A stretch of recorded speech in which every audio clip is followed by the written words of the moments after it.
docteur, merci d'avoir accepté l'invitation. Merci beaucoup. Bonne année. Oui, bientôt parce que ça fait quand même ça fait longtemps qu'on fait plus direct. Et alors cette fois-ci, et puis bonsoir Odette, qui est également là dans l'assemblée, et puis il y aura d'autres personnes, mais vous n'allez pas les voir, vous allez peut-être les entendre. S'il y a un problème au niveau du son, parce que là on est encore un petit peu en bricolage, juste à nous faire signe, on va pouvoir, je l'espère, on va pouvoir réajuster. Alors docteur, sans plus tarder, d'abord, comment allez-vous docteur? Je me porte bien, donc je crois que je suis en pleine forme. C'est ce que je vois. Il y a une question. Aujourd'hui, on va parler du parcours du ministre. Donc, votre parcours depuis le temps où, je dirais, que vous avez connu le Seigneur. Si vous avez envie de dire un mot, ce qui s'est passé avant, ça c'est libre à vous. Non, mais c'est justement, c'est ça l'intention. Je voudrais commencer où j'ai commencé. Comment je me suis retrouvé dans les choses de Dieu. Comment je me suis retrouvé dans ce qu'on appelle, ce que nous appelons les assemblées des saints. Voilà, exactement. Bon, exactement. Toutes les grands noms connus, comment nous sommes connus. Exactement. Donc je voudrais, et où est-ce que nous en sommes présentement, et quelle est la projection dans l'avenir de cela. Alors justement, donc j'aimerais d'abord savoir, en fait, comment est-ce que Adélard Ndaye est passé de Adélard Ndaye à quelqu'un qui est serviteur du Seigneur. Qu'est-ce qui s'est passé? Dans quelles conditions, dans quelles circonstances ça s'est fait que vous vous êtes retrouvé en train de servir le Seigneur? Je ne dis pas l'homme que vous êtes devenu maintenant, non, j'ai dit les circonstances qui vous ont amené à d'abord accepter le Seigneur. C'est dans quelle situation, dans quelles circonstances? Bon, d'abord, merci beaucoup, Bénévole Fessam. Je voudrais d'abord préciser que ce que j'ai dit ne m'engage que moi. C'est important parce que il y a des gens que nous avons rencontrés dans le parcours, que je citerai certainement des noms. Il est possible qu'ils puissent avoir une autre version, donc c'est leur version, mais moi je vais raconter mon propre parcours. Comme tout enfant, je suis né, mon père était catholique, ce qui est tout à fait normal, et puis il y a eu un coup d'État manqué du président Mobutu. À l'époque, c'était en 1978, donc 78 comme disent les Belges. Est-ce que ça c'était le coup manqué et coup d'État manqué? Coup d'État manqué. Je crois que c'était le deuxième coup d'État qu'on fomentait contre le président Mobutu. Et mon père était commandant de la brigade disciplinaire. Ok, coup monté et manqué. Voilà, donc qu'on appelait à l'époque BD, donc pour ceux qui ont habité Kinshasa. Donc, et là, parce que quand mon père est entré dans l'armée, après que je sois né, parce que je suis né à Kinshasa, finalement nous sommes allés à Mbandaka, donc de 74 à 77. Donc d'ailleurs c'est une partie de mon école primaire, je l'ai faite à Mbandaka. Et nous sommes rentrés à Kinshasa en 77. Il y a eu le coup d'État avec le major Kaloumé, coup d'État manqué, le coup d'Yakoubanz et les autres là. Ce coup d'État manqué là, c'était en 78. Oui, ça je me souviens. Alors, le président Mobutu à l'époque, comme il y avait beaucoup de Kassaïens qui étaient pris dans ce complot-là, il va décider de pouvoir limoger tous les officiers militaires de la province du Kasaï. C'est comme ça que mon père, qui était président de la brigade disciplinaire à l'époque, qu'on appelle BD, qui est devenu SAR ou quelque chose comme ça, va être limogé. On l'a d'abord arrêté et puis finalement, on les a limogés. C'est ainsi qu'en 1978, fin 78, début 79, mon père, dans sa recherche, il m'amènera dans un groupe de prière. Et ce groupe de prière-là, en réalité, c'est ce qu'on appelle aujourd'hui Bethel. Ok, donc Bethel a commencé en tant que groupe de prière. Oui, donc ça a commencé en tant que groupe de prière fin 78, Depuis 79. Ok. Et c'était après le mouvement de Jean-Louis Jaillet, qui était venu, Osborne, tous ces gens qui étaient venus en Afrique, qui venaient de créer le mouvement qu'on appelait le mouvement charismatique et pentecôtiste au Congo. Alors, il s'est fait malheureusement que la majorité de Congolais à l'époque, appelés Zaïrois, qui priaient chez les catholiques, ont eu tendance à aller vers le mouvement charismatique. Et l'Église catholique s'était rendu compte que le culte de dimanche était presque vide, parce que tout le monde allait vers le mouvement charismatique. C'est comme ça que mon père également s'est lancé en cela. Et qu'est-ce qui s'était passé dans le mouvement charismatique de cette époque-là, le culte était différent de la liturgie catholique qui était une liturgie romano-latino. C'était un peu du genre oh yeah, et les catholiques, les chansons latines, des choses comme ça. Alors les catholiques ayant compris cela, les prêtres à l'époque, ils ont décidé d'accorder dans l'enceinte des églises catholiques, au sous-sol, l'occasion qui est ce qu'on appelait le groupe de prière. C'est comme ça que l'on accordera à l'apôtre Mbi Moulaya, pas les fils, le père. À l'apôtre Mbi Moulaya, à l'époque on appelait frère Mbi Moulaya, qui venait de sortir de Nzambé Malamu, parce qu'il était prédicateur dans Nzambé Malamu, avec Adina Bala, il vient de sortir. C'est alors qu'ils vont créer ces groupes de prières-là qui va devenir Bethel plus tard. À l'époque, ce n'était pas encore Bethel. Et c'est dans l'enceinte de ce qu'on appelle la paroisse Saint-Dominique, sur la 13e rue à Limité. C'est au basement de cette paroisse-là qu'on nous accordera donc l'endroit pour commencer à prier. Et j'étais tout jeune, c'est ainsi que mon père m'amènera là-bas. Donc mon père m'a amené là-bas. Là, nous sommes dans les années 79. Donc les gens qui nous suivront aujourd'hui vont comprendre qu'il y a tous ces mondes qui parlent aujourd'hui, tous sont venus après nous. Presque tous. Donc, je me suis... Donc, tout ce qui est la borne, etc., n'existait pas. Donc, Bethel a été à l'origine justement de cette éclosion. Je crois qu'il y avait Nzambé Malamu qui existait déjà à l'époque. Et je crois aussi que le branamiste aussi était en gestation. Parce qu'il y avait Moukouna qui venait, pas le Moukouna de ACK, il y avait Moukouna qui avait embrassé le branamisme. Et à cette époque-là, Mbi qui sortait de Nzambé Malamu va nous entraîner dans ce qu'on appelait à l'époque groupe de prière. À cette époque-là, ce n'était pas une église, c'était un groupe de prière. Nous sommes dans les années 79. Et je crois que c'est pendant ces années-là, que j'ai connu les Kabachi, les Mouyaya, les Djemi, tous les grands que vous connaissez. Je crois qu'à cette époque-là, même les Sony Kafuta n'étaient pas encore là. Tout ce monde dans les Coutino n'existait pas encore. N'existait pas encore. Et alors, plus les gens venaient à Saint-Dominique prier, alors les gens n'allaient plus au culte de dimanche le matin. La culte catholique. Oui, il n'y avait plus. Le culte catholique était complètement vide parce que tout le monde venait le soir, parce qu'on priait le soir, dans l'enceinte de ce qu'on appelle Saint-Dominique à l'époque, sur la 13e rue. Alors l'église catholique va recevoir l'ordre à partir du Vatican de pouvoir nous évacuer.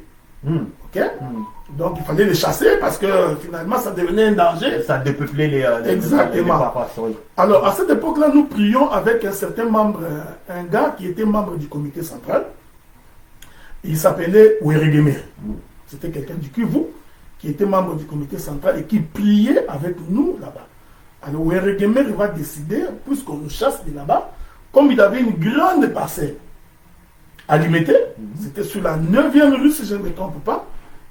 Donc l'apôtre Mbi et les autres staff de Kapinga 1, Kapinga 2, tout ce monde-là, ils vont donc décider que nous allions dans la parcelle de Weregemer.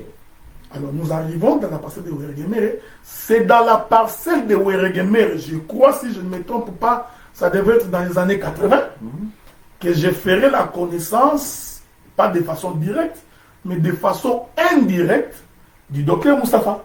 Ok. Ok. Donc, moi, le docteur Moustapha, je l'ai connu quand nous étions chez les membres du comité central à l'époque où Eregemere.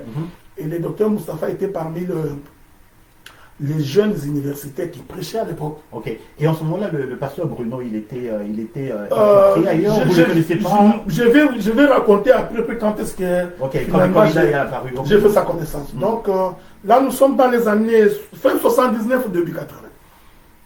Donc finalement, nous resterons sur 9e rue, voilà, dans la partie de Eregemere. C'est là-bas également que j'ai viré les prédicateurs de Kabachi, qui est chanteur aujourd'hui à l'époque, les Capeboula, qui est aux États-Unis. Donc, et mon père était parmi les anciens de la ville. Okay. Les anciens de. Jusque-là, nous n'étions pas toujours Bethel, on appelait ça le groupe de prière. Simplement. Alors, il y a eu un conflit entre. Qui ça? Eregemere, qui était membre du comité central, et l'apôtre Mbiye. Okay. Parce que Eregemere, comme c'était chez lui à la maison, il voulait devenir aussi un grand prédicateur. Alors il y a eu un conflit, finalement, il y aura une petite scission. Ok. De cette scission-là, nous allons quitter l'ancêtre de la parcelle pour nous retrouver à Capella, là où pris aujourd'hui comment il s'appelle, l'évangéliste Kizamina. Okay. C'était un bar, Maître Taureau. À l'époque, nous on venait boire là-bas, on faisait un peu la fête. C'est comme ça que nous allons louer chez Maître Taureau à Capella. Il y a une portion des gens qui sont restés avec Eregemere. Il y a une autre portion qui est venue sur Capella.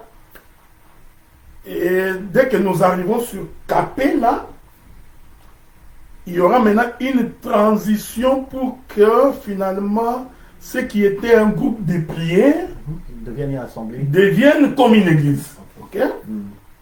Mais c'était encore, on s'appelait frères, il n'y avait pas de problème. Nous sommes dans les années 80, je crois, à peu près, dans les années 80. Je pourrais me tromper sur les dates, mais approximativement pendant ces années-là. Et puis,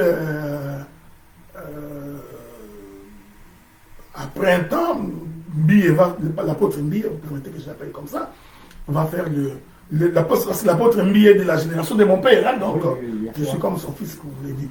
Et je crois que c'est à Bethel que nous avions appris les rudiments de l'évangile. Hein, donc la conversion, la repentance, l'abandon de la vie du péché, la manifestation de puissance du Saint-Esprit, toutes ces choses-là, ces rudiments-là, nous les avions acquises quand nous étions à Bethel.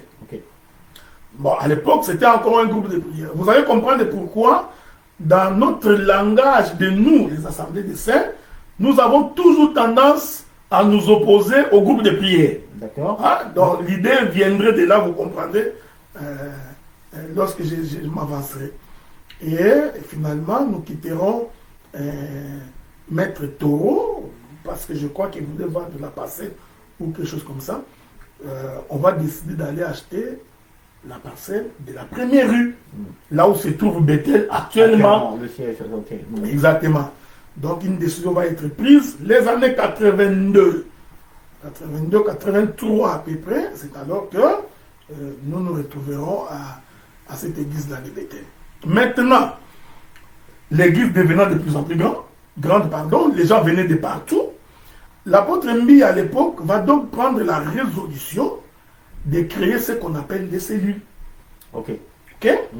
Donc, au lieu que tout le monde vienne prier la semaine à Bethel, donc sur la première rue, il a préféré que dans chaque commune qu'il y ait des cellules. Des églises maisons. Quelque chose de ce genre-là, que lui appelait cellules. Ok. Et comme mon père... Comme les premiers saints. Un peu dans la logique. Okay. Je crois même même nous, les assemblées des saints plus tard, on a presque copié les mêmes modèles. Quand nous parlons des foyers, des foyers de prière, l'idée était venue de là. Alors, comme mon père était ex-commandant de la ville et que nous avions une très grande parcelle, et mon père était parmi les quand même les plus considérés à l'époque, alors on va ouvrir la première cellule de Bethel chez nous. qui était la cellule d'Engaba.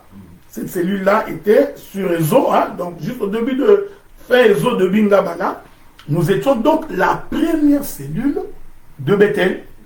Okay. Donc, il y en avait d'autres? Non, j'ai dit nous étions la première. Oui. Ok. Donc, nous étions donc... permettez, je vais essayer de voir quelque chose qui se passe ici. Donc, nous étions donc la première cellule. C'est alors, je crois dans ces années-là, comme la première cellule était chez nous, qu'est-ce qu'il faisait? Nous prions la semaine et les dimanches, tout le monde se retrouvait à... C'est comme ça que j'ai personnellement connu l'apôtre Bill, parce qu'il venait à la maison, donc c'est déjà que j'ai fréquenté vraiment, véritablement. Mais jusque-là, il faudrait se dire que je n'étais pas converti. Hein? Donc j'ai parti à l'église parce que mon père m'y amenait. On n'est pas encore à la conversion. Voilà. On n'est pas encore à la conversion. Et c'est à ces années-là que j'ai connu le docteur Kalo. Okay. Donc, comme nous étions la cellule d'Engaba, tous les gens qui habitaient Yolo, Kaouka, Makala, dans les Blemba, partout, venaient donc prier chez nous pendant la semaine. Et c'est à cette occasion-là que j'ai connu le docteur Kalo. Donc, parce qu'il venait prier avec nous. D'ailleurs, beaucoup peuvent ne pas le savoir, Kalo était devenu pratiquement comme étant mon ami. Donc, en dehors du culte, de la prière, nous nous promenions. Donc, nous marchions ensemble. Donc, à cette époque-là, on faisait des petites bêtises ensemble. Donc, c'est véritablement un ami en dehors de... Donc, c'est comme ça que j'ai connu Kalo. Et j'ai révéré alors maintenant des visus du docteur Moustapha. Parce que tous les prédicateurs passaient par chez nous, parce que c'était la première cellule.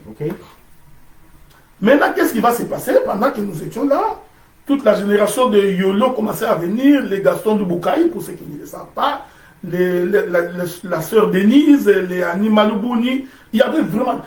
Alors, qu'est-ce qui va arriver?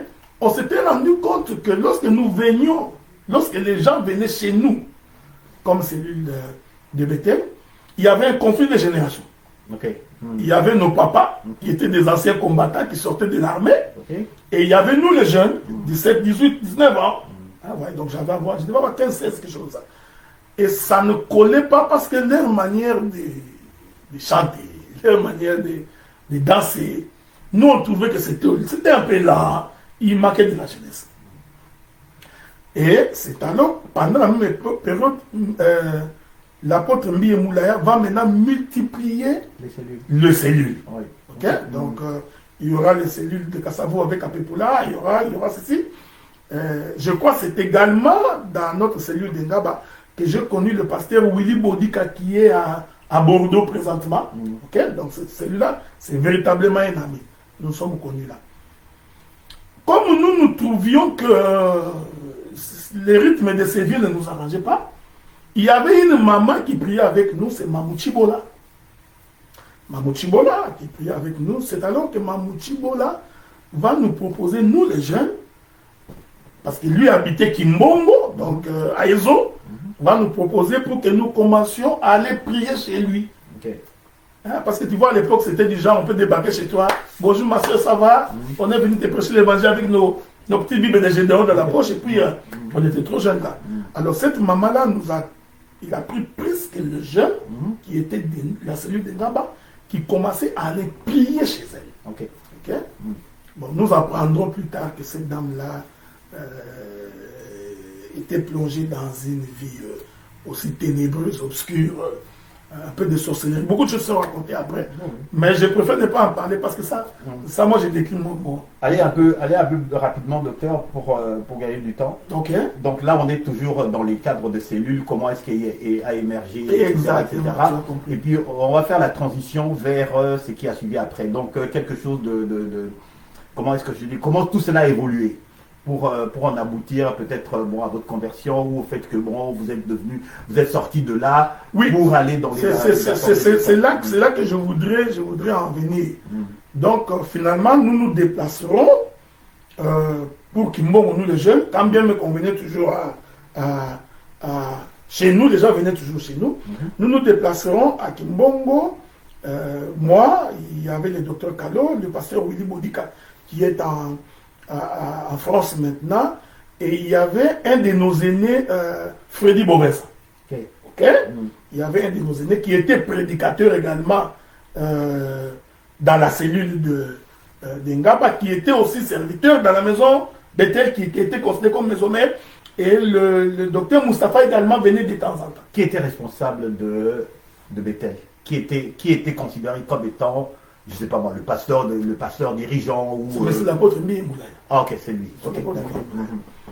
Alors, nous étions une cellule. C'est comme ça que nous, les jeunes, on s'est déplacés à Kimbongo. Et c'est là que nous sommes déplacés, généralement, avec le docteur Kano. Ok. Alors, on était quoi, dans 18, 19 ans, à peu près, on était encore jeunes. Jusque-là, c'était encore la cellule de Bethel. Oui. Ok, c'était une extension de la cellule de Bethel. Et je crois que finalement, je ne sais pas comment la jonction s'est faite avec le pasteur Bruno. D'accord. Ça, je sais que le docteur Kado, qui est l'oncle, qui est le neveu du pasteur Bruno, mais déjà à cette époque-là, quand nous étions à Kimbongo, il y avait une autre cellule de jeunes qui était à Kaouka. Ok. C'est à Kaouka que cette manière de taper les mains, que les assemblées de saints frappent les mains aujourd'hui, cette manière, cette manière-là est sortie de la cellule de Kaouka. Ok.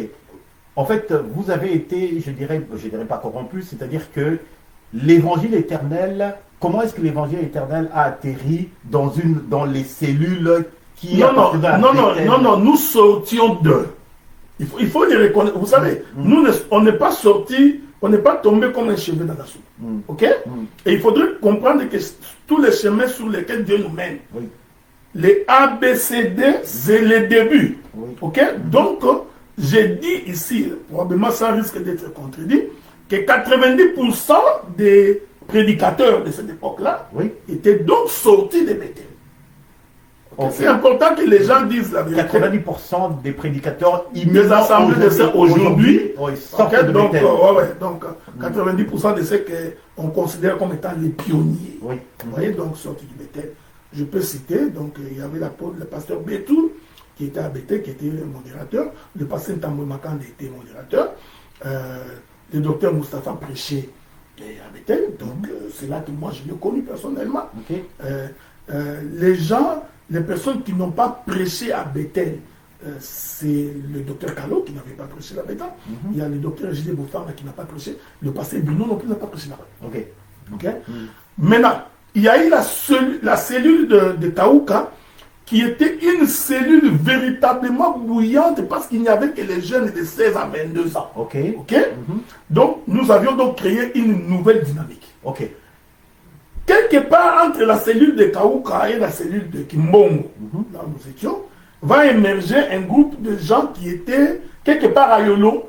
C'est là que se trouvaient les pasteurs Bruno, l'apôtre Kassi, les autres. Donc, ils peuvent raconter leur histoire à leur manière.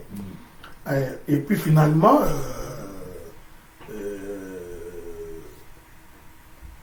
la cellule de...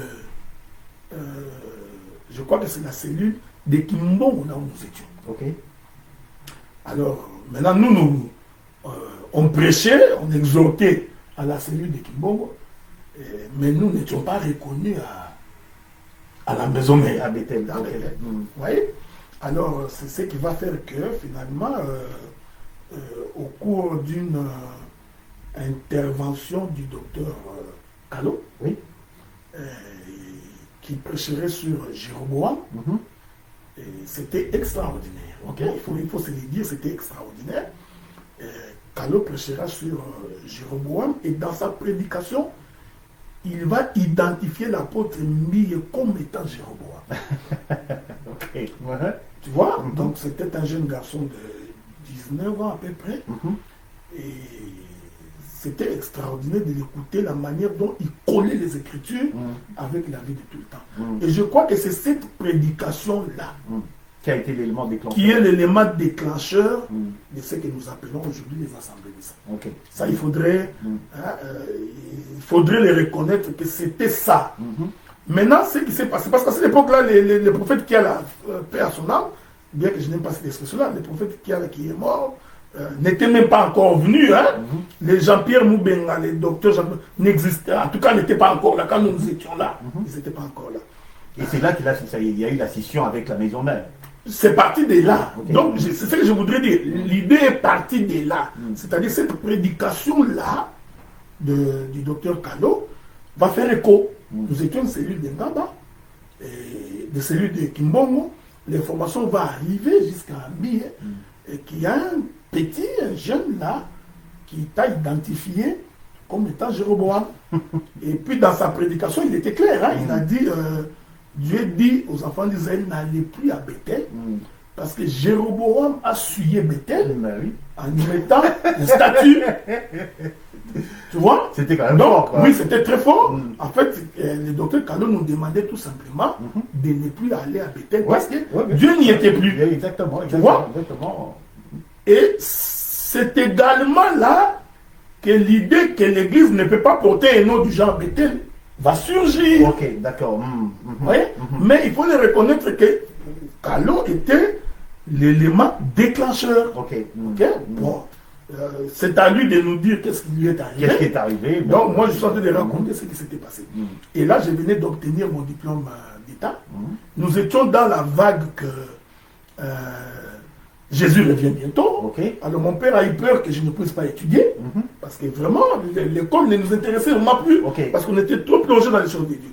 C'est comme ça que mon père va décider de m'envoyer à l'université de Kisangani. Alors moi j'ai laissé Kimbongo dans ces conditions-là. Vous comprenez ce que j'ai dit? Donc j'ai laissé la cellule de Kimbongo dans ces conditions. Je crois que c'est après moi que les Kiala, les Billy, les Moubenga sont venus. Donc à ce moment-là, moi j'ai parti à Kisangani pour étudier à l'université de Kisangani. Et quand je suis parti, je ne suis plus rentré ni dans Bethel. Et j'avais laissé cette histoire de Kimbongo dans ces troubles-là que Kalo avait créé par sa prédication. C'est alors que là, je n'étais plus présent parce que ça, c'est mon père qui me les raconte. L'apôtre Mbi va envoyer le pasteur Moussiteke, qui est aujourd'hui à Lemba, pour aller négocier parce que Kalo avait décidé que la cellule de Kimbongo devient une église indépendante. Ils ont négocié, ça n'a pas marché. Et je crois que lorsque Mbi a pris la parole à Bethel pour parler de Kalo, il venait de faire la promotion d'un jeune qui n'était pas connu. Sans le vouloir. Sans le vouloir, parce qu'il voulait justifier qu'un jeune a fait la rébellion, blablabla. Mais sans le vouloir, ça a attiré la curiosité. Maintenant, tout le monde voulait écouter. Mais quel est ce jeune homme-là qui doit tenir tête à Kalo? Je crois que c'est de là qu'est partie sa popularité. Alors moi, je me retrouverai à l'université de Kisangani, où je ne priais presque plus, j'avais abandonné de prier. Donc j'ai mené ma vie jusqu'à ce qu'en 1986, Kalo va débarquer à Kisangani. Alors quand il débarque à Kisangani, moi je l'ai connu comme un frère. Pour moi c'était un frère parce qu'à l'époque on s'appelait des frères. C'était pas du genre de ministre. Mais c'est vrai qu'il prêchait comme un frère. Alors Kalo débarque à Kisangani, à l'époque on l'appelait évangéliste. À cette époque-là, quand il débarque, 1986, fin 86, début 87, Kalo débarque à Kisangani, on l'appelait évangéliste. Il existait déjà une cellule de Bethel là à Kisangani. Et vous n'y allez pas? Non, je n'étais pas allé. À cette époque-là, je crois que c'était les Ndumbi étaient ici à Ottawa avec moi, qui étaient dans une gestion. Et il y a eu un conflit, il y avait une partie qui était restée dans la commune de Chopo, une autre partie qui est partie à Makiso. Alors, Kalo en arrivant, parce qu'en fait, les assemblées des saints, nous étions en train de tirer toutes les cellules de Bethel. Je crois que c'était ça la politique. Partout il y avait une cellule de Bethel, on y allait, on prêchait l'évangile, on les transformait en assemblée des saints. Et est-ce qu'on s'appelait déjà les assemblées de saints, ou bien c'était simplement des groupes rebelles par-ci par-là qui allaient en fait tirer les fidèles chez les... Non, déjà, vous savez, le problème c'est qu'à cette époque-là, il y avait un groupe de frères, entre autres parmi lesquels il y avait Kalo, qui étaient en avance. Il faut se dire qu'ils étaient en avance parce que déjà à cette époque-là, Kalo prêchait que l'Église ne peut pas porter un nom. Ok. Ok. Bon, vous m'excuserez, je suis en train de citer Kalo parce que c'est un ami. J'ai été beaucoup plus avec lui qu'avec les autres là. Donc la rencontre à Kisangani, qu'est-ce que ça a produit de... Non, mais le problème c'est que c'était pour la première fois que je le voyais en tant qu'évangéliste et qui prêchait en réunissant les foules, alors que je l'avais laissé, nous étions dans une petite cellule. Donc, mais quand même, vous reconnaissez qu'il avait quelque chose. Mais oui, mais bien sûr, parce que c'était un ami, on s'est d'ailleurs vu. Il m'a même dit, mais Adlé, il faut que tu viennes. Moi, j'ai dit, moi, je suis en train d'étudier, vous perdez votre temps, votre histoire, parce que je faisais l'université entre nous quand même. Donc, ma vision avait un peu changé, parce que j'entrais à l'université, j'ai trouvé que... Alors, je suis allé assister à sa campagne d'évangélisation. Il a voulu réunifier les deux cellules, et ça n'a pas marché. Okay. Et puis finalement, en 87, je crois, Kalo est reparti pour Kinshasa. Et moi, je suis resté. C'est lorsqu'on a fermé l'université en 1990. Ok, de Kisangani. Parce que c'est de la démocratie, on a fait l'université. Lorsqu'on a envoyé les jeunes à l'armée, c'était en... Oui. Dans cette époque-là où la démocratie, quand on annonce la démocratie, il y a eu des trucs de perestroïka, donc tout ça là. Alors c'est à ce moment-là exactement. Que vous êtes de retour à Kinshasa. Oui, non, que je suis toujours à Kisangani. Oui. Je suis toujours à Kisangani. Là, à ce moment-là, j'ai fréquenté ces maisons, communauté des baptistes des grandes nations de l'Ouest. Vous avez été chez les Baïs? Oui, j'ai fréquenté... vous n'avez pas été chez les Kimbanguistes? Non, je n'ai pas été chez les Kimbanguistes. Malheureusement, Pévalon, Bima non plus. J'ai fréquenté une église qui s'appelait Bonne Nouvelle, qui était aussi à Kisangani. Donc, pendant ce temps, j'ai fréquenté ces églises-là. Quelques petites incursions chez les branamistes, non? Non, je n'ai jamais été chez les branamistes. Je n'ai pas eu cette chance-là je ne peux pas appeler ça. Je n'ai pas eu cette occasion-là d'aller chez les branamistes. Ok. Alors, quand on ferme l'université, finalement, une année après, on réouvre l'université. Nous sommes en 1992, à peu près. Alors, j'étais assis chez moi, donc devant ma parcelle. J'étais en train de prendre ma bière. Alors, je verrai l'apôtre René, qui était un bouillant étudiant à l'université, parce qu'il faisait la psychologie. Donc, je l'ai vu passer. En ce moment-là, comment est-ce que vous considérez? Est-ce que vous étiez quand même, donc vous avez la Bible dans une main et la bière dans une autre main, ou les deux mains? C'est ce que j'ai dit. Non, on n'était pas convertis. On allait à l'église. Tu comprends ce que je dis? On allait à l'église, donc tu sais, ma conversion ne date pas de longtemps. Donc, une vingtaine d'années, ok. Donc, mais pourtant, j'ai commencé à prier, j'avais 9 ans. Alors, j'ai siroté ma bière, et puis je vois René qui passe. Et qui m'a dit, là, comment ça va? Moi également, j'étais un étudiant bouillant. J'étais dans tous les troubles de l'université, donc on se connaissait. Il m'a dit, là, qu'est-ce que tu fais? J'ai dit, comment non, je vais à l'église, accompagne-moi. Ok. Moi, j'ai dit, arrête. Non, accompagne-moi. Alors, lui savait que je venais de Kinshasa. Certainement qu'il avait l'information que j'avais fréquenté Kalo. Ok, probablement. Alors, nous nous mettons en route avec lui. Nous arrivons à l'église, là où se trouve la première avenue Chopo.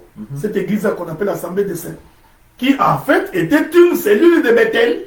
Encore en ce moment-là, à part entière. À part entière, complètement de Bethel. C'est comme ça qu'en arrivant, j'ai croisé le pasteur Adrien et Anna-Claire, tout ce monde-là. Moi, je les ai croisés là-bas.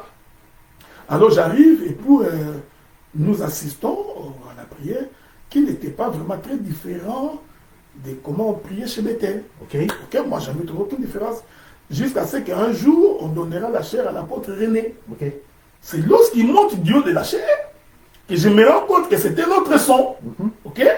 Alors c'était pour moi la première fois que j'entendais quelqu'un qui expliquait le ministère.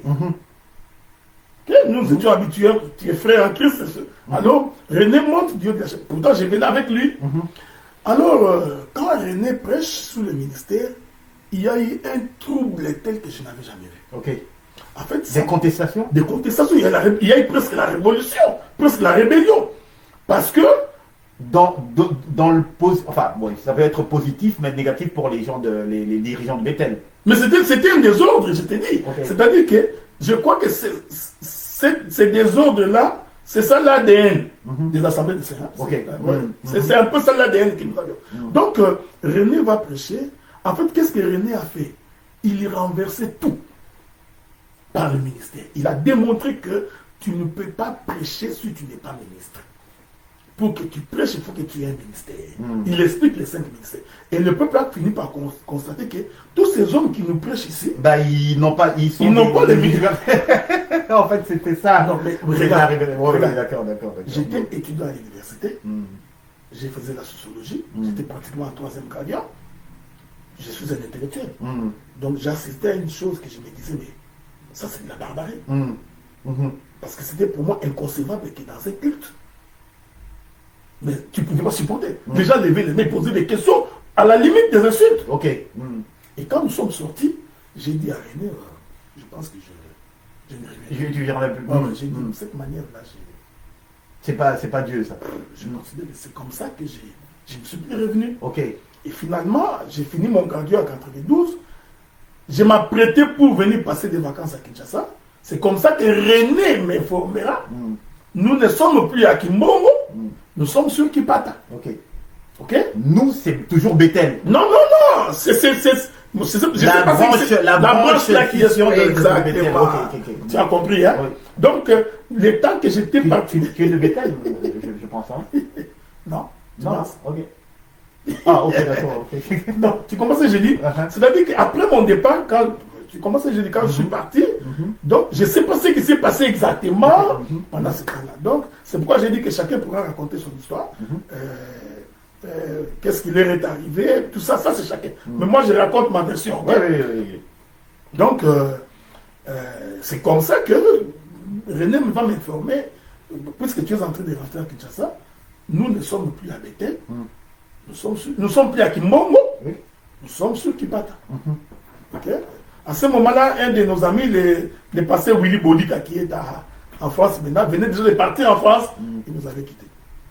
Et c'est en rentrant que j'ai appris que Mamou Chiboula est morte, ses enfants sont morts. Il y avait beaucoup de choses. C'est comme ça que, parce que moi j'habitais l'avenue Kikweta, qui est sur Ngaba.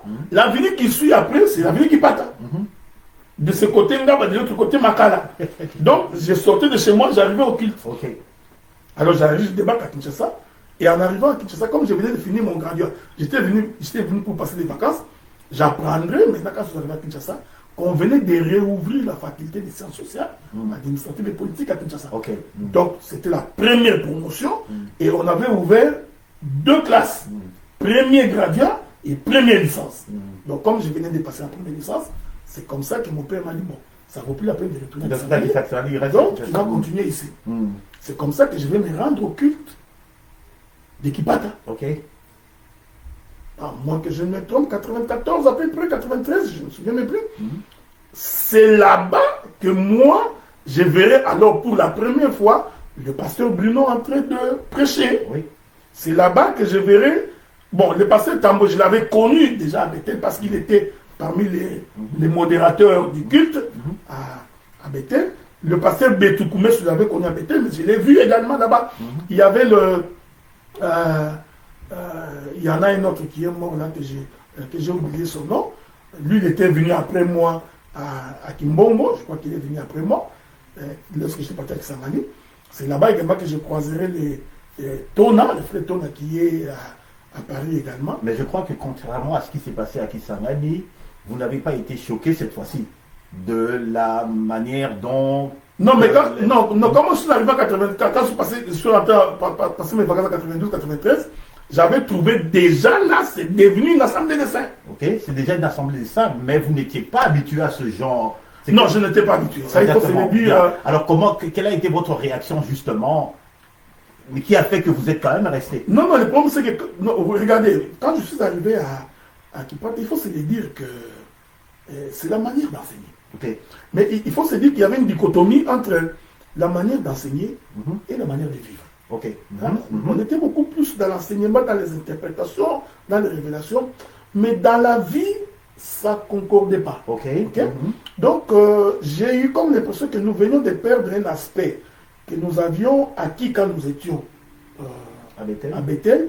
C'est cet aspect de la crainte de Dieu. Ok.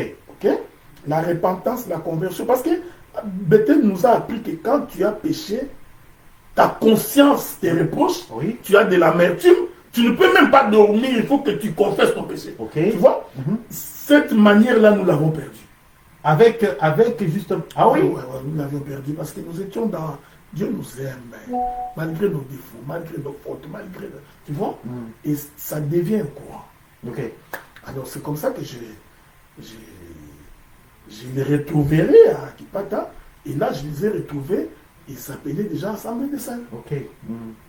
Comprenez? Donc je les ai trouvés, et qu'ils étaient déjà en train de s'appeler Assemblée des Saints. Je précise qu'à cette époque-là, nous ne parlions pas encore de l'évangile éternel. Le terme évangile éternel n'était pas en vogue. Nous étions dans ce qu'on appelle la saine doctrine. Donc, et comment vous vous êtes retrouvés dans le ministère? Mais là, c'est après, c'est plus tard. Nous parlons de mon ministère en 2015. Alors, comment est-ce que vous vous êtes retrouvés? En fait, moi, ce que je voulais comprendre, c'est que vous êtes de retour à Kinshasa et tout. Et vous, donc, vous êtes dans cette atmosphère-là des assemblées des saints et tout. Comment est-ce que vous êtes devenu serviteur malgré tout? Mais non, mais il y a tout un cheminement. C'est pourquoi j'essaie d'en venir. Tu comprends? Donc, c'est à Kipata que finalement, j'ai vu véritablement écouter les sons qui étaient différents du son que nous avions quand nous étions en Bethel. Tu comprends? Et c'est également à Kipata que j'ai vu des prédicateurs qui excellaient comme le docteur Kalo. Ce n'est plus le Kalo que j'ai connu quand nous étions dans les années 80, 91, avant que je ne vienne à Kinshasa. Donc j'ai trouvé quelqu'un qui manipulait les écritures. Tu sais, mais à part l'éloquence, non, c'était pas une question d'éloquence. C'était pas une question Non. C'était la manière d'aborder les écritures. J'étais en première licence de l'université. J'étais en face de moi d'un jeune homme qui était mon ami, qui n'avait pas fait l'université. Et je crois qu'il n'avait même pas encore obtenu son diplôme d'État. Mais qui avait cette capacité d'expliquer l'écriture à telle enseigne que même nous étions étonnés. Alors, comme moi j'aime l'excellence, j'ai été séduit. J'ai été séduit de trouver comment un homme peut expliquer la Bible de cette manière. C'était carrément un don. Ah ouais, je crois. Ce n'était pas quelque chose de... D'accord. C'était autre chose. Non, c'est véritablement... Je ne sais pas qu'est-ce qui est arrivé dans sa vie, mais c'était véritablement autre chose. C'était véritablement autre chose. Il y avait plusieurs prédicateurs. Le pasteur Bruno était là, le docteur Régine était là. À cette époque-là, il y a un autre qui est mort qui était là. Le frère Billy, les autres là, le prophète Billy, tout le monde était là, les qui à la main. C'était extraordinaire. D'accord. C'était tellement extraordinaire parce que jusqu'à un moment donné, il y avait des gens qui se levaient comme ça, qui criaient « Kalo, tu es Dieu ». Tu vois? Donc, je crois que c'est quelque chose qu'il a reçu de la part de Dieu, mais qu'il n'a pas pu gérer. Il n'a pas pu gérer. Il était en avance. Il était en avance. Il était en avance. Ça, c'est vrai. Mais comme c'était mon ami, donc moi, je le côtoyais tout le temps. Je disais, toi, là, qu'est-ce qui se passe avec toi? Et on rigolait. Avec moi, il essayait d'être calme, mais pas sur son ami. Mais aussi, c'était un grand lecteur. C'était un grand lecteur. Autodidacte également. Oui, c'était véritablement un grand lecteur. Je crois qu'il avait lu tous les livres de brochures de Branham. Il avait lu beaucoup d'histoires. Bien sûr. Donc, et puis c'est à Kipata également que de temps en temps, le docteur Moustapha venait. Donc, je ne peux pas dire que le docteur Moustapha était véritablement avec nous de façon continue, mais de temps en temps, il venait. Pourquoi le docteur Moustapha venait? Parce que parmi tous les prédicateurs, quand nous étions à Bethel, Moustapha était en avance. Dans sa manière de présenter l'évangile, il était véritablement en avance par rapport à ses contemporains. Il était d'ailleurs parmi les premiers prédicateurs de Bethel qui prêchaient sur l'Apocalypse. Et je crois aussi, cela a aussi attiré l'admiration du docteur Kalo. Comme c'est aussi quelqu'un qui voulait apprendre, je crois que c'est... Parce que lui, il était de l'autre génération. Moustapha était de l'autre génération, de l'ancienne génération de tel. Ah ouais, Carlo est de ma génération. Oui, Moustapha est beaucoup plus vieux que nous, donc il a sa propre génération. Donc, bon, et puis finalement, c'est comme ça que j'ai été séduit. J'ai été séduit par cet enseignement, par cette manière de vivre, par cette manière d'aborder les Écritures, par ces profondeurs-là. Et Carlo s'était arrangé pour passer à la télévision. Il défiait tout le monde. Hein, il est allé jusqu'à défier Moukouna Dieu. Il a défié tous les grands de l'époque là. Il les défiait. Et ça crée l'admiration. Et ça fait la renommée de ce qu'on appelle évangile Assemblée des Saints aujourd'hui. Mais je précise qu'il n'était pas le seul prédicateur. Ils étaient avec les autres. Mais il faut le dire, il faut se le dire. Il avait une grâce particulière. Moi, j'ai toujours pensé que même quand on est 5, 6, 7 prédicateurs, les grâces diffèrent. Il y aura toujours quelqu'un à qui Dieu donnera une grâce particulière. Non, à vous, docteur. J'aimerais devenir à vous. Oui, non, allez-y. Alors, des Kipata, finalement, nous allons quitter Kipata pour aller à Bakwandou. Ok? Et nous arrivons à Bakwandou. J'étais toujours un frère. Hein, pire master, il y a quelques prédicateurs. Donc je venais et puis j'ai fini l'université en 97. 96, 97, j'ai fini l'université. Et puis dès que j'ai fini l'université, je me trouve un emploi dans des bêtises. Je me retrouve en prison. Ok? Alors, je me retrouve en prison. Quelques années après, quelques mois après, Laurent Désiré Kabila va mourir, on va accuser les Libanais. Et comme j'étais dans la boîte avec des Libanais, on cherchera à m'attraper. C'est comme ça que mon père négociera une sortie et c'est comme ça que je fuirai pour me retrouver au Canada. Vous avez quitté Kinshasa n'ayant pas encore été toujours ministre. Vous n'étiez pas ministre encore, vous avez quitté Kinshasa? Non. Vous étiez un simple frère? Non. J'ai toujours pensé que vous étiez déjà... Non. Ok, donc... Vous savez, c'est pourquoi beaucoup de gens sont étonnés de la manière de ce que je suis arrivé. Parce que j'étais parmi les frères qu'on ne pouvait pas imaginer. Les gens savaient que c'est l'ami de Carlo, les autres là, j'étais leur ami parce qu'on a grandi ensemble. Mais j'étais le frère de ceux qu'on ne pensait pas que je deviendrais prédicateur. Personne n'imaginait que je deviendrais ce que je suis devenu. Hein, parce qu'il faut se le dire également, je suis devenu ce que je suis grâce à Dieu. Mais quand on grandissait, je n'étais pas quelqu'un à qui vous pouviez poser un verset de la Bible comme question, que je trouve. Donc, je n'étais pas dans les cercles de ceux qui passaient leur temps dans la permanence en train de débattre. Non, moi je venais, je priais, j'emmenais quelques-unes de mes copines, puis demain je m'en vais. Dès qu'on voudrait m'attraper, demain j'étais seul. Donc j'étais un peu comme ça. D'ailleurs, je vous informe que c'est dans ces deux autres là que j'avais vu Michel. Michel qui deviendrait votre épouse. Donc, parce que j'avais toujours les yeux sur les femmes. Donc moi quand même, je venais à l'église, c'est toujours en train de regarder les sœurs. C'est comme ça que j'ai... Donc vous êtes arrivé au Canada non converti? Pratiquement non converti, oui. Presque à part. Non, j'ai parti à l'église, mais véritablement. D'accord. Et là, vous étiez à Toronto, je pense. Hein? Oui. Donc, on va en arriver là, finalement, je vais me retrouver ici. C'est en arrivant ici que je me suis rendu compte de la richesse que j'avais. C'est-à-dire que vous avez acquis des assemblées de... C'est en arrivant ici que je me suis rendu compte que l'évangile que j'ai... Parce qu'ici, il y avait pas. Il n'y avait pratiquement rien. C'était encore les églises de... Tu comprends ce que j'ai dit? C'est-à-dire que MCI, Bethel...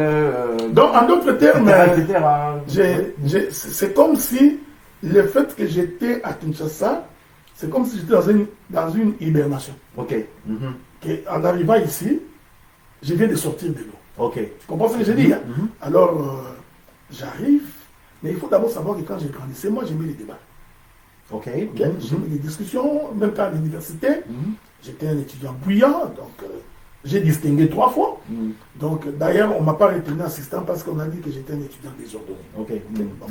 Donc, vous aimiez la controverse? J'aimais la controverse, j'ai contesté des profs, donc j'adorais ça. Je crois que et même Carlo savait, un jour je lui ai dit, j'ai compris pourquoi tu es aussi avancé comme ça. Il sait pourquoi je lui avais dit ça. Donc je crois que c'est pendant ma dernière année de l'université que j'ai commencé également à lire quelques brochures de branhamistes. Parce qu'il faut se le dire, c'était quand même assez poussé la publication des branhamistes. Ça m'a permis également de... Alors j'arrive ici et puis quand je suis arrivé, je ne m'étais jamais présenté comme prédicateur parce que je ne l'étais pas. Sauf que quand j'assistais à des cultes, j'entendais les gens prêcher. Alors je trouvais que le niveau était trop bas. Alors trop bas. Ok. Que je me suis dit, mais je pourrais faire mieux que. Ok. Et puis, bon, finalement, je me retrouverai dans une église à Toronto. Ok. Je préfère taire les noms pour ne pas créer des polémiques. Je me retrouverai dans une église à Toronto. Maintenant, déjà là, les gens venaient chez moi, j'ai partagé l'écriture. Ok. Alors, tu connais quand on arrive ici, non? Dès que tu partages, toi tu dois être pasteur. Oui, c'est comme ça que finalement, on me collera l'étiquette de l'évangéliste. Ok. Ok? En fréquentant les non, c'est des gens qui venaient à la maison avec qui nous partagions. Non, c'était un grand prédicateur. Alors, j'ai fait assister à un culte dans une église. J'ai fait 6 mois. Je venais, c'est vrai que c'est qu'on poussait m'énerver. Mais bon, pourquoi vous êtes resté? Je suis resté pas, je n'étais pas converti, je te l'ai dit. Donc, d'accord, j'étais un peu dedans. Il faut y aller, bon, il faut avoir une place où aller prier, bon, bah tu vas. Tu as compris. Alors, les années 2006, c'est à ce moment-là que je vais même vous dire comment je suis arrivé au ministère. Les années 2006, j'ai commencé à sentir cette charge-là. Que je suis en train de perdre mon temps à ne pas servir les Seigneurs. Ok. En 2006, là. 2006, à peu près. Alors, je m'arrangerai pour que fin 2006, je décide maintenant que je crois qu'il faut qu'on arrête toutes ces bêtises-là. On commence véritablement à prier. À servir le Seigneur comme il faut. Je commençais maintenant à aller à l'église normalement. Ok. Toujours à Toronto, là. Toujours à Toronto. Donc, pendant que j'y allais, mais j'étais connu dans le milieu chrétien parce que je ne me cache pas. Ok.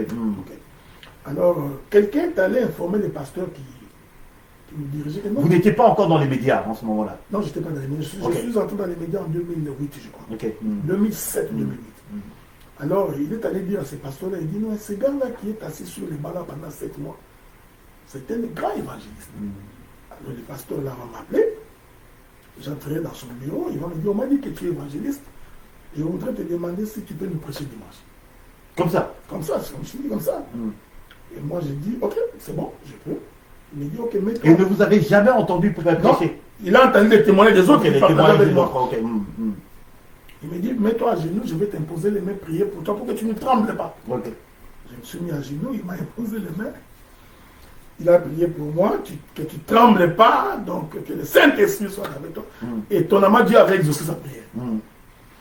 Alors, les dimanches, j'arrive à l'église, j'ai mes mains debout, et puis j'appelle un frère, je dis, tu peux... C'est la première fois que vous allez prêcher lors d'une convocation solennelle? Oui, quand j'étais en prison, j'ai prêché.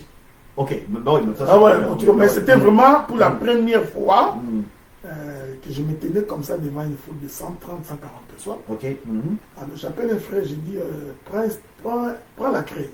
Je dis, écris au tableau. Il écrit un homme a accouché. Ça, c'était le thème. Oui, dès qu'il a écrit un homme a accouché, j'ai senti dans ça. C'était quand même osé, hein, venir prêcher qu'un homme a accouché. Alors, j'ai appelé l'interprète. Je me souviendrai d'elle, la sœur Patricia. J'ai dit, Patricia, tiens-moi par la main. Elle me tient comme ça, j'ai dit, nous allons courir. Alors, le pasteur était très étonné de l'assurance que j'avais pour commencer.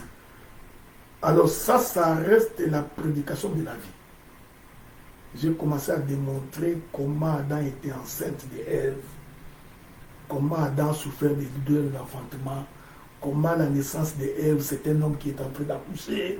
J'ai marché, je suis allé sur la croix pour démontrer que le véritable Adam, c'est Christ, il avait dans son ventre l'Église, qui est Jésus-Christ, c'est pourquoi on a ouvert les côtés. Ça, c'est l'évangile éternel. Je reviendrai pour dire comment on en est arrivé à l'évangile éternel. Toute l'église était debout. C'était pour la... Je te dis, personne n'était assis. L'église était debout, les gens jetaient l'argent. Les pasteurs qui m'avaient accueilli, abasourdis, ils ne comprenaient pas. Je parle, j'ai fini de prêcher, je vais m'asseoir. Et le combat a commencé là. Ok.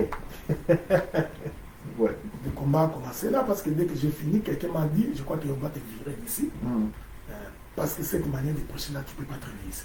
Effectivement, la semaine qui a suivi, il y a eu des accrochages avec les pasteurs, puis finalement, il m'a demandé de partir. Okay.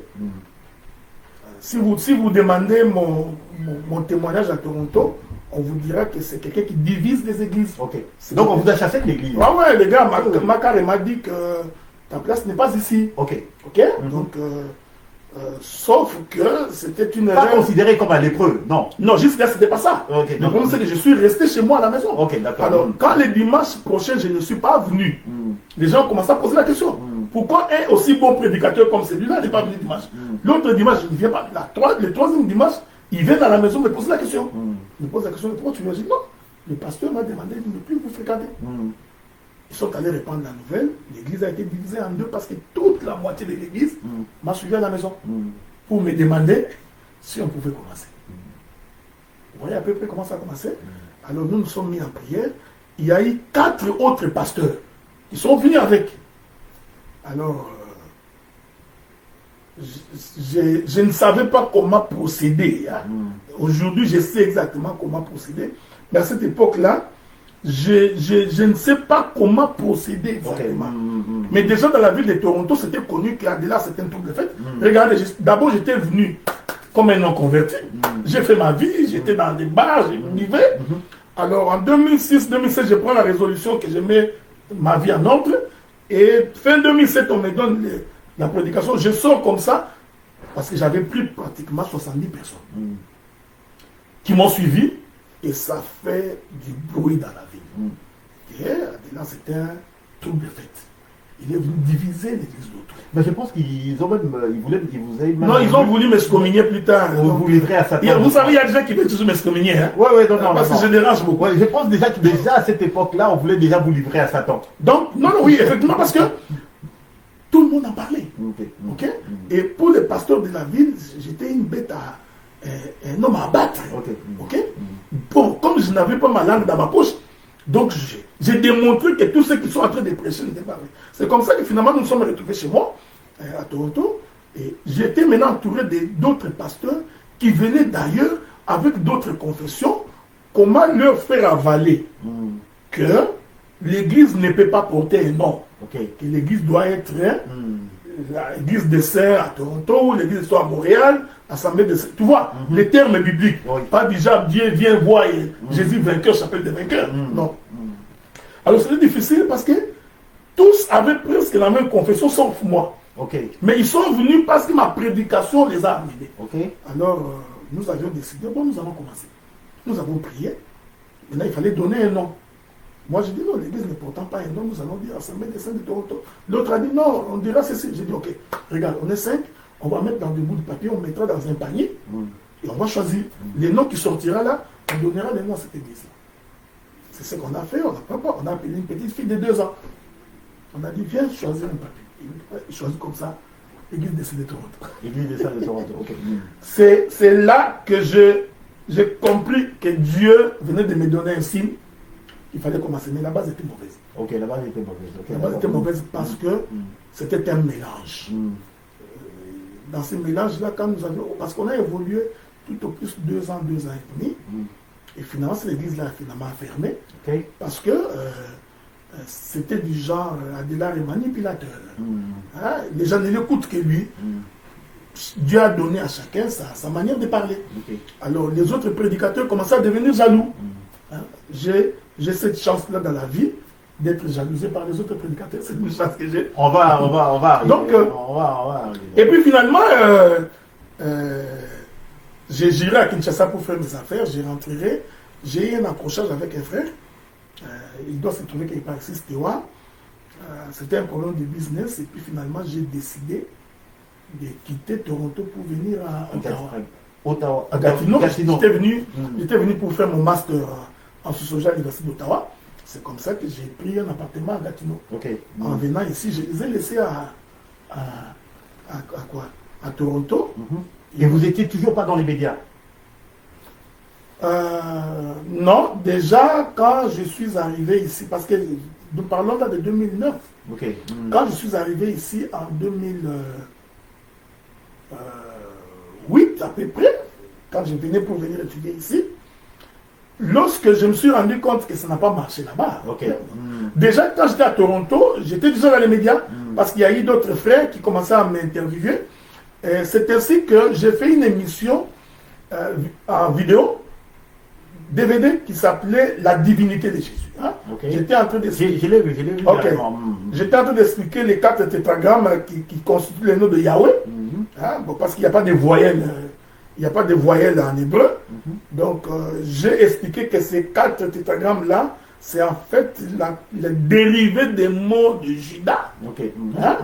Ou la prophétie qui dit que le bâton de commandement ne quittera pas Judas jusqu'à ce qu'il vienne de Shiloh. Alors, j'ai démontré que Judas est donc la porte par laquelle Dieu doit entrer sur la terre. Okay? Alors, dans cette démarche-là, j'ai pu prouver que, en réalité, Jésus, qui vient entrer dans Judas, c'était lui Dieu, le véritable Dieu. Et cette vidéo-là a fait le tour du monde. Ah, c'est cette vidéo-là qui a fait le tour du monde. Et parce qu'on avait fait ça en DVD, il y avait 400 DVD. On a distribué, je crois que c'est allé jusqu'aux États-Unis, c'est allé jusqu'en Allemagne. C'est comme ça qu'au niveau de l'Europe, j'étais déjà connu avant qu'on me voie. J'avais fait ça. J'avais fait une vidéo sur l'huile d'onction. Et je suis le premier prédicateur des assemblées d'essai qui est entré sur YouTube. Des assemblées d'essai. Ouais. En tout cas, je ne peux pas parler des autres, je parle de moi. Je suis le premier. À cette époque-là, tu ne pouvais faire une vidéo que de 8 minutes. Pas au-delà de 8 minutes. C'est pourquoi si vous allez, vous verrez mes premières prédications dans les tabernacles, des choses comme ça, vous verrez que c'était 7-8 minutes. Hein? Donc, la tunique de Joseph. J'ai dit que j'étais le premier. C'est ce qui fait que les gens qui étaient en Europe me connaissaient déjà avant de m'avoir vu. Mais à cette époque-là, je n'avais pas une église. On venait de me chasser. Je suis allé à Kinshasa, je suis revenu. Ça ne marchait plus, je suis venu ici. C'est alors que... L'idée est venue pour la première assemblée ici au Canada. Non, ça c'est d'abord à Toronto, ça n'a pas marché. Oui, ça n'a pas marché, mais maintenant j'arrive ici. C'est ce que j'ai dit. J'arrive ici, il y a un frère que je n'oublierai jamais, le frère Delphin. Delphin qui se trouve à Winnipeg. Alors Delphin va tomber sur mon intervention sur YouTube. La tunique de Joseph. Alors Delphin était émerveillé. Il me dit non, je n'ai jamais écouté les gens penser comme ça. Alors il va me proposer de me faire une radio. Il dit écoute, je me propose de te faire une radio. Et dans cette radio-là... Il te donne un temps d'antenne. Non. Il fait une radio pour moi. Il me donne la radio. Il dit je vais concevoir la radio sur Internet. Tout. Avec je l'installerai sur ton ordinateur, je t'apprendrai comment y entrer, tu auras ta propre radio où tu peux parler comme tu veux. Tu comprends? C'est comme ça que nous allons créer ce qu'on appelle la radio de l'évangile éternel. D'accord. Donc, la radio de l'évangile éternel, des bonnes fois que j'ai donc appelé mes autres frères des assemblées des saints pour leur dire, écoutez, quelqu'un m'a offert une radio. Je préférais que vous veniez tous, que nous commencions à intervenir. Et je crois que ça aussi c'était une erreur parce que les gens que j'appelais pour que nous travaillions, en fait, me jalousaient. C'est comme j'ai dit, j'ai toujours cette chance-là de tendre la main, mais finalement tu te rends compte que la personne à qui tu as tendu la main développe la jalousie vis-à-vis de toi. J'ai appelé des frères. Si aujourd'hui beaucoup de gens ont la connaissance de ce qu'on appelle l'évangile éternel, c'est grâce à moi. Dans la diaspora. Dans la diaspora. Ouais, je l'ai dit, ça risque d'être contredit. C'est parce que cette radio-là qu'on appelle radio de l'évangile éternel m'avait donné l'occasion de faire connaître cet évangile et d'être connu. Donc je suis connu de beaucoup de gens à cause de cette radio-là. C'est au travers de la radio que j'ai connu l'apôtre Blanchard Ngala, le pasteur Bienvenu, le pasteur Philippe, on se connaissait depuis Kinshasa. Donc on a renoué quand je suis arrivé ici. Donc beaucoup de prédicateurs qui parlent aujourd'hui,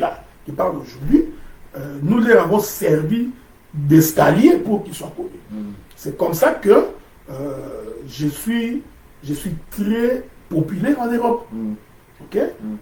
Parce qu'à cette époque-là, l'Amérique était beaucoup plus en retard en termes d'accès à l'Internet. Oui. Hein, les Africains n'étaient pas trop, mais les Européens avaient déjà tendance à entrer sur YouTube. Effectivement, oui.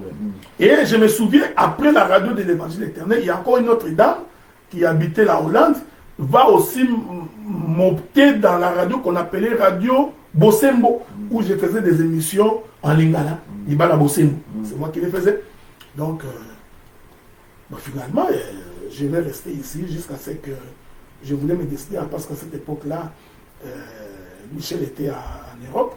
Moi, j'étais ici. Alors, on s'est posé la question, est-ce qu'il faut que j'aille, il faut qu'elle vienne ici. Jusqu'à ce que nous décidâmes que ce soit elle qui vienne ici. C'est comme ça que nous sommes retrouvés ici. Mais là, vous comprenez?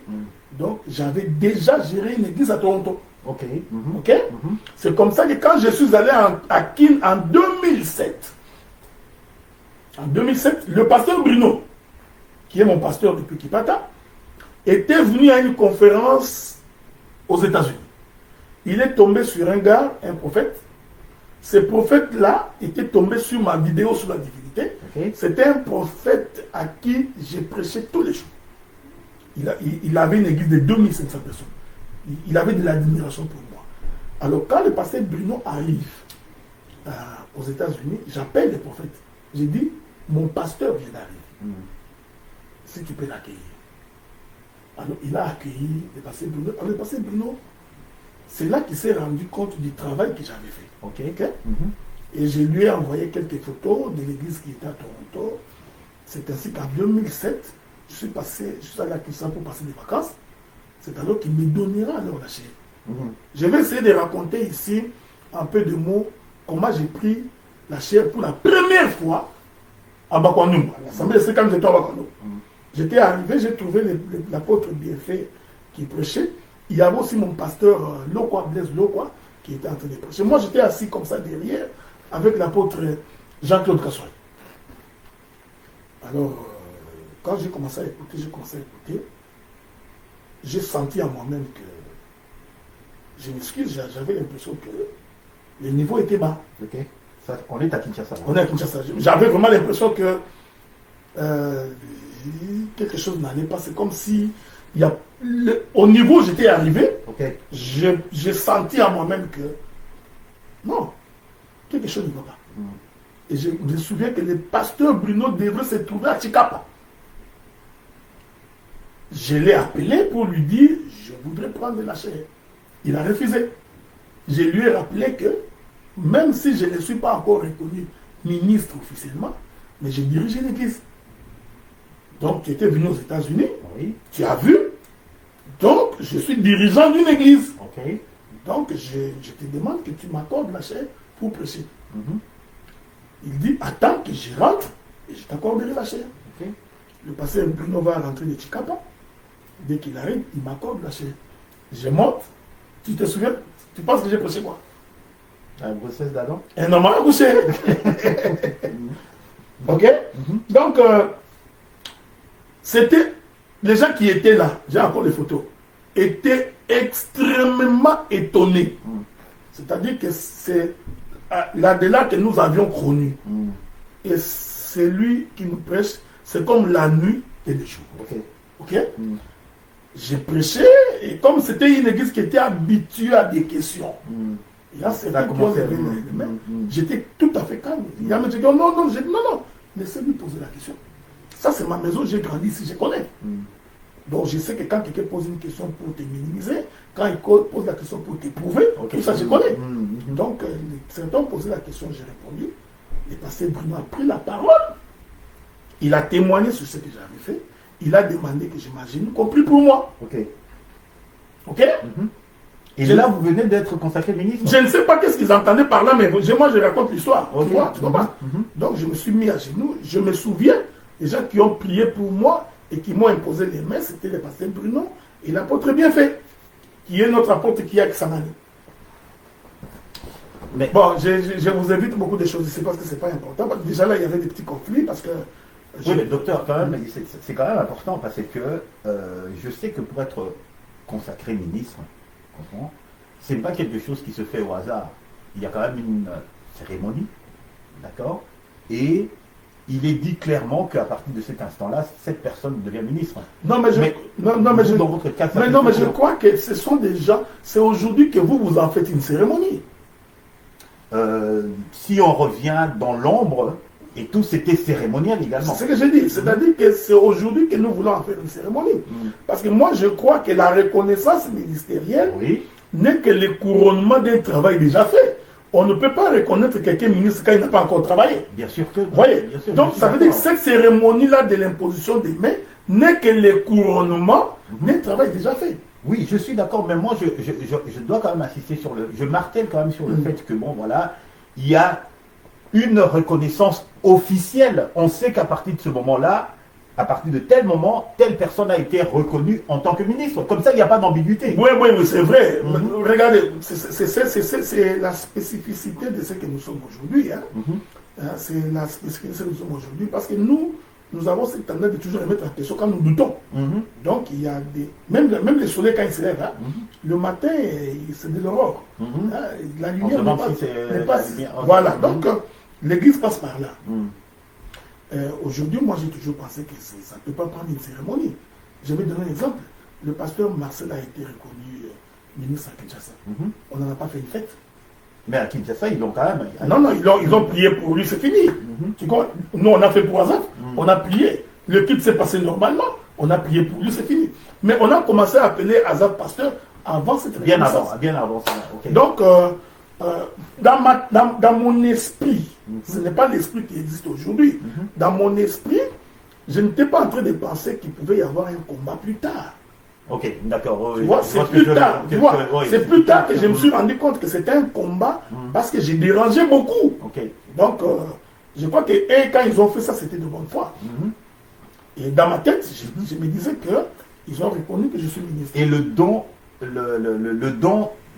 doctoral, il doit être également faire l'objet d'une reconnaissance. Dans votre cas, comment ça s'est passé? C'est là où j'en arrive. Donc, c'est-à-dire qu'en termes du travail abattu, c'était incontestable. Mais j'avais une difficulté, c'est que comme je dérangeais tellement, il y a eu beaucoup de gens qui m'insultaient. Les gens qui m'insultaient, bon, c'était un prédicateur d'Internet. C'est un prédicateur qui n'a pas d'église. Parce qu'en ce moment-là, vous n'étiez pas encore dirigeant de... Non, je venais de quitter Toronto. L'église de Toronto a fermé. Et puis je venais d'arriver ici. En arrivant ici, j'avais décidé de ne plus entrer dans une époque, pas entrer dans une église. Bon, tu comprends ce que j'ai dit. Donc ces insultes-là, je les écoutais chaque fois que j'allais en Europe.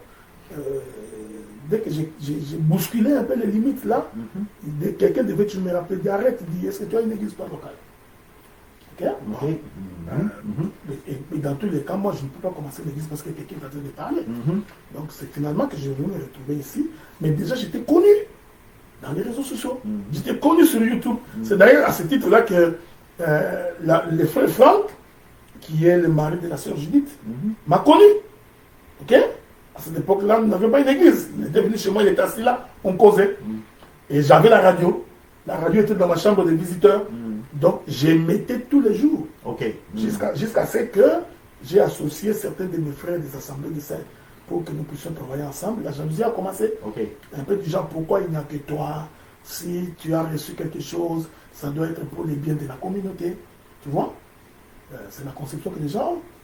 Oui, mais l'idée, justement, c'était de pouvoir avoir une assemblée ici, non? Non, je ne parle d'abord de la radio. Je parle de la radio. Tu comprends?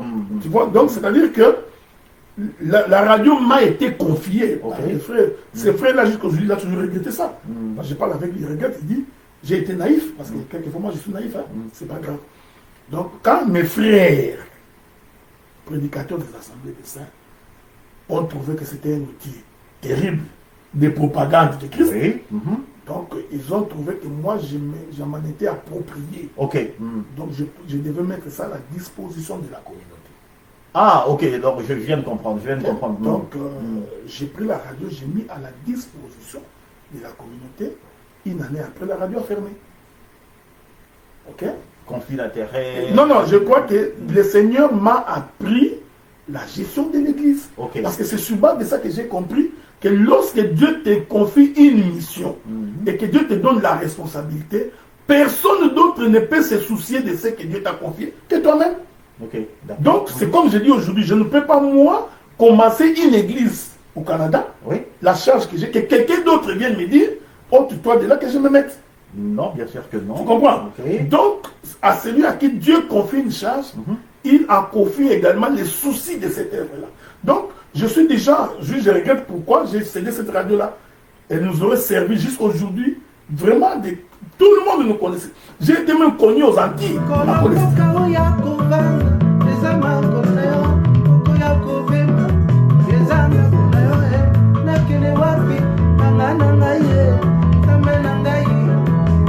Nanga ye,